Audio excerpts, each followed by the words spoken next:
got you guys. The police start coming on. I'm not telling you to! Radio Free Ends with episode 320, and this thing of ours. Guys don't get their finger pricked. There's no sword and gun on the table. Record labels tend to be a bit of a controversial topic. I mean, everybody knows the horror stories about your Roadrunner records, your Century Medias, your Nuclear Blasts kind of screwing around with the bands they've got signed. But on the other hand, you have labels that are founded by authentic fans of the music, like your Dark Descents, your Darker Than Blacks, your Hell's Headbangers. In fact, in cases such as Earache Records and Nuclear Blast, labels often transitioned from the latter to the former, which is unfortunate. But one of the most interesting forms of the metal record label conundrum would be when you have an actual musician, someone playing metal, guiding the direction of the label. Probably the most famous example would be Euronymous with Death Like Silence Productions. We all know how that turned out. Bork, bork, bork.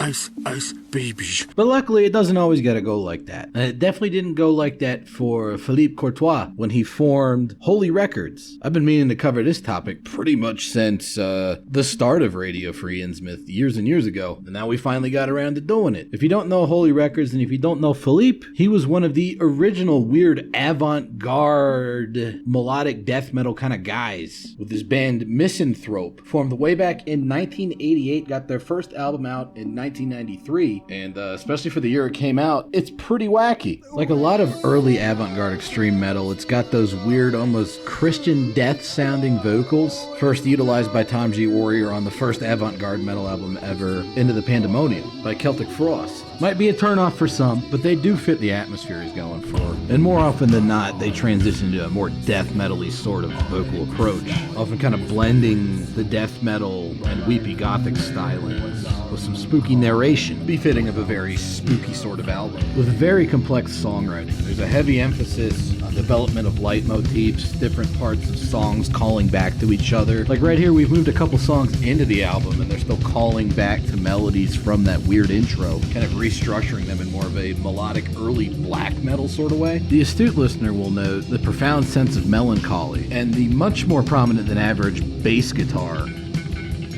as being rather similar to the band Disharmonic Orchestra that I covered back on episode 318 a couple weeks ago. I feel like if you're into the second and third Disharmonic Orchestra album, you'd probably enjoy Misanthrope quite a bit if you can get over how odd the vocals get at times. I'm not like a huge Misanthrope fan, but I think they are pretty cool, and they are quite important for the establishment of a lot of the weirder side of avant-garde metal. I mean, even down to their album covers. I find it rather interesting that the kind of odd photo collage diorama of their first album almost seems like a dry run for similar covers by Gothenburg bands like Dark Tranquillity, Gardenian, Ablaze My Sorrow, all those guys. And in fact, I'm pretty sure I'm not wrong in thinking Misanthrope was an influence on those characters, because the third Misanthrope album actually features guest appearances from pre-sellout versions of Jesper Stromblad and Anders Frieden from In Flames. But the most important thing Misanthrope did was establish a statement of intent for where Philippe is coming from as an artist and as a label owner, because the fact that he is the guy behind Misanthrope really colors his choices in bands that he signs to the label. Two of the label's most well-known early signings would have to be Septic Flesh, who I should probably do an episode on someday, as well as Nightfall, who I did cover 3 years ago back on episode 160. Two big, weird, Greek, melodic, avant-garde, black metal, death metal, whatever the fuck kind of bands. But for an episode about Holy Records, the label itself, I wanted to cover 3 kind of lesser known albums that really stick out to me in the label's back catalog that might not entirely each necessitate their own episode, but are definitely worthy of your attention, especially if you like bands like Septic Flesh, Nightfall. Orphaned Land was another big early signing for Holy Records. First album we're going to talk about is the debut album from Finland's Yearning, who very much seem like the kind of band that the guy behind Misanthrope would enjoy, which is probably why he signed him to the label. If you've never heard Yearnings with Tragedies Adorned, well, you're in a pretty large contingent of people, because I don't think I've ever seen anybody talk about this album before. Encyclopedia Metallum describes their genre as atmospheric doom metal, which is kind of a meaningless term, but it sort of fits. honestly not an easy band to describe genre-wise, which is a common trait of most Holy Records bands. Another common trait amongst Holy Records bands is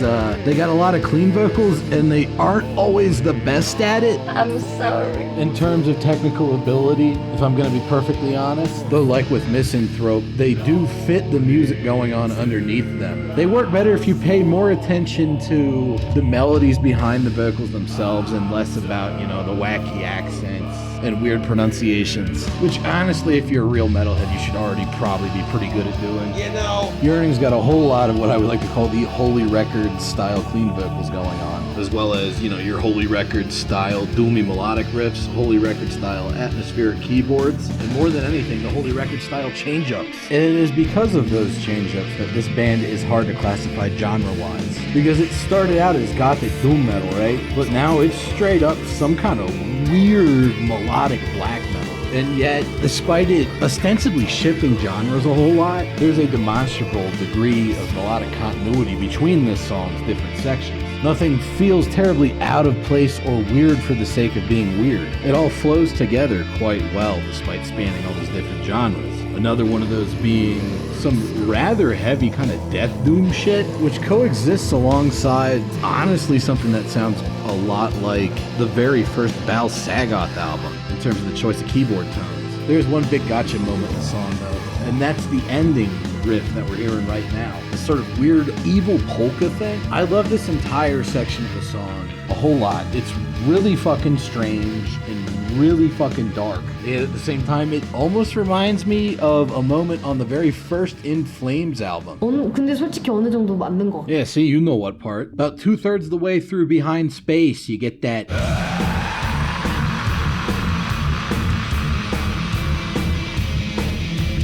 bit that's way darker than anything else in the song. And since it's early In Flames, after that it goes into a nice sort of power metal-y solo section before ending on a pretty happy folk music sort of note, none of which I'm going to play. I'm just going to describe it because I'm pretty sure that shit's Warner BMG nowadays, and I don't want this episode to get super ultra mega copyright struck to where it can only be viewed through a Madagascaran VPN.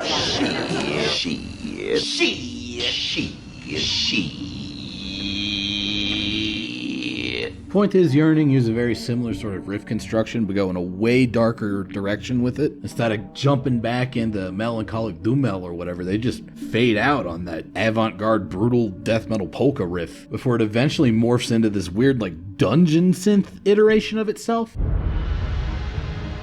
which is a much more decidedly nihilistic mode of songwriting than anything you're going to hear from In Flames, obviously, but almost any other band. And if you want to see that incredibly dark approach combined with very melancholic sort of doom metal stuff and pretty catchy melodic black metal, you should definitely check out Yearning's first album with Tragedies Adorned. I mean, all their albums are pretty great, but there's something special about that first one. Damn shame that the band doesn't really get a lot of notice nowadays, and they are extra super special split up nowadays because their main songwriter killed himself. Ah, jeez, dude. As far as doomy black metal bands cut short by self-termination go, Yearning are one of the best, and honestly, at least to my ears, they're a lot more interesting than other bands of that ilk that get way more hype. Second album from Holy Records that we're covering this week is a little bit more uplifting in tone. Maybe it's because Yearning was from Finland and these guys are from Greece. On Thorns I Lay. Definitely a mouthful SAT writing prompt of a band name. I went to college!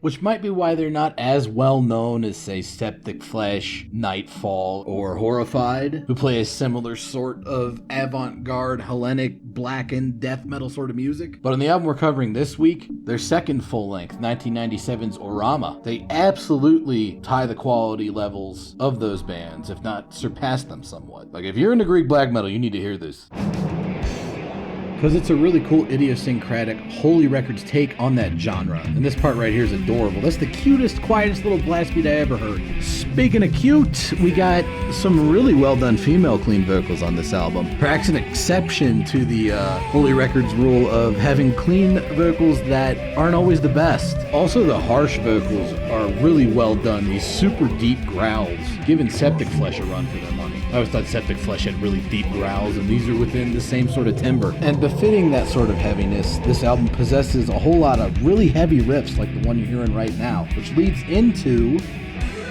one of this album's most important selling points, the amazing lead guitar. Some of the best avant-garde black metal, whatever the fuck lead guitar I've ever heard. Right up there with that first Arcturus album. And it's super cool how it ties itself into the music. Like right here, he's just kind of soloing, but then it weaves its way back into the riff and becomes this whole extra layer of melody, which gets built up even further by the reintroduction of vocals after a lengthy instrumental section. The keyboards are also very tastefully done, busting out these cool little accents in addition to providing ambient support. The music just feels so well put together. And here's another fucking brutally heavy riff for this sort of Greek melodic black metal. I don't know, man, something about that really makes like the top of my spine clench right up where the brainstem is. It's just like, ugh. And like the guiding light of this label, that being Misanthrope, the band of the label owner, these guys are really big on very complex songwriting. Like you can kind of infer that this is a bit of a concept album. If you look at the track list, there's like 3 different songs called Atlantis with a Roman numeral after it, so those are obviously all connected. But even the other songs kind of quote melodic themes from each other, and it really flows as like a singular work, particularly in its first half. Like this riff is taking a bit more of a almost carcassy melodic death metal sort of tone, but the melodies undoubtedly tie in directly with that song you heard prior. And there's some more cool lead guitar shit going on, which is always appreciated. And they do that same cool thing where they tie the vocals into all of that, and you just have this unstoppable force of melancholic, almost cosmic melody pushing on you. It all flows together super well, at least until they go into the obvious change-up where everything gets turned around.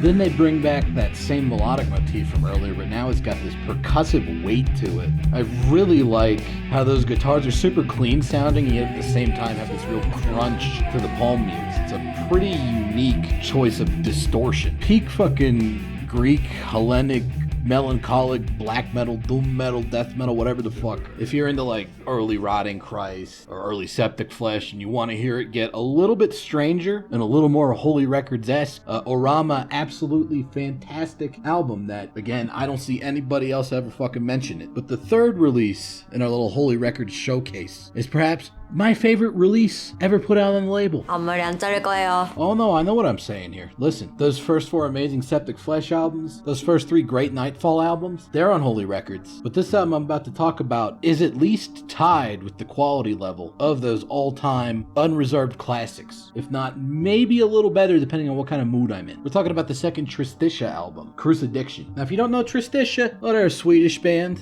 And by band, it's mostly all sprung forth from the head of Louis B. Galvez, who does guitars, bass, and keyboards, used to program the drums, writes all the fucking songs. Pretty much every Tristitia album, except for the first one, which is a little rough, is pretty fantastic. It's a damn shame that he died last year, not from fing himself like the Yearning guy did, but rather from cancer, because he had a really unique vision in the metal scene, and the second Tristitia album, Crucidiction, is by far his crowning work in terms of his vision as an artist. Like every other Holy Records classic, this one's a bit hard to classify. On its surface, you could probably compare it to early Catatonia in terms of being kind of black metal and doom metal at the same time. But this album is a whole lot more, I don't even know how to describe it, involved in its composition. Like every change in the music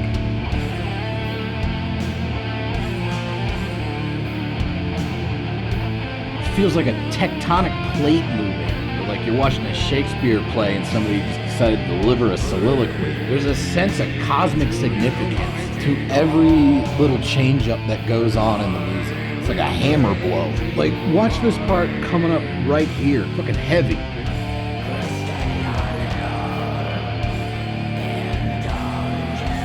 And his lead guitar technique is so unique. It's not your standard sort of soloing or even your standard sort of harmonized Swedish leads at all. It's its own weird extra layer of melody that helps give direction to these monstrously long, massive fucking songs. The guy who first played this album for me years ago described it as a very Catholic sounding album, and yeah, that definitely makes sense. It's an intensely blasphemous religious experience This fucking harmony right here, this is so sick. I guess you can maybe compare this to Ophthalmia a little bit too, but it's really in a class of its own, particularly when you get into its incorporations of psychedelia, because, you know, there's a lot of death doom bands that move into psychedelic regions. None of them sound like this, though. Like, this whole fucking album sounds like dying, but in a good way, you know, in an enjoyable sort of way, I guess. Like, if you define metal as heavy, then this is one of the most metal albums of all time. And of course, they gotta bring back that massive fucking riff from earlier in the song after that weird little psychedelic exploration. I mean, if I wrote that riff, I'd be playing all over the place all the fucking time. Who else writes riffs like that? I don't know, man. I ain't heard nothing else that sounds like that. And it's not just like doom metal, it's got just as much to do with weirdo black metal.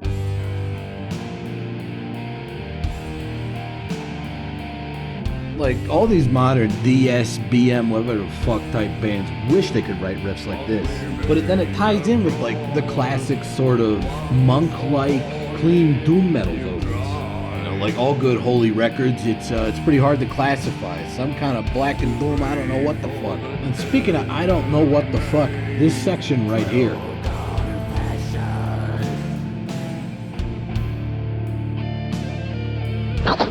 The fuck is that? I don't even know, man. Blackened progressive rock, funeral doom, Candlemass, if they actually became monks. I ain't heard nothing else that sounds exactly like this. And, you know, as always, that lead guitar, fucking fantastic. I guess that's another sort of correlative factor between all these great holy records is weird, clean vocals, hard to describe the genre, real sick fucking lead guitar. This album's got a whole lot of variety, too. It's not just that weird sort of depressive black metal, doom metal fusion thing going on. They get pretty crunchy at times. Like this bit right here, a little bit of a doom metal military march. I like how the percussive aspect carries over to the guitar harmonies too. And there's some real funky tempo shifts coming up here as well. Check that acceleration. Definitely an oddly proggy sort of album. Weird tempo shifts going on all over the place, slowing back down to more of like a doom metal type thing after that real heavy marching bit. There's like entire songs on here that are instrumentals bordering on like Yngwie levels of weird shredding stuff. It's just a real cool fucking album that doesn't sound like anything else. Like all the Tristitia stuff, like I mentioned, is usually pretty good. Even amongst that, this album stands out as like, man, dude. Wow, man, freaked out! And that's the sort of thing that Holy Records specialized in. Like I swear he went out of his way to find bands that sounded like this. That Philippe character when he was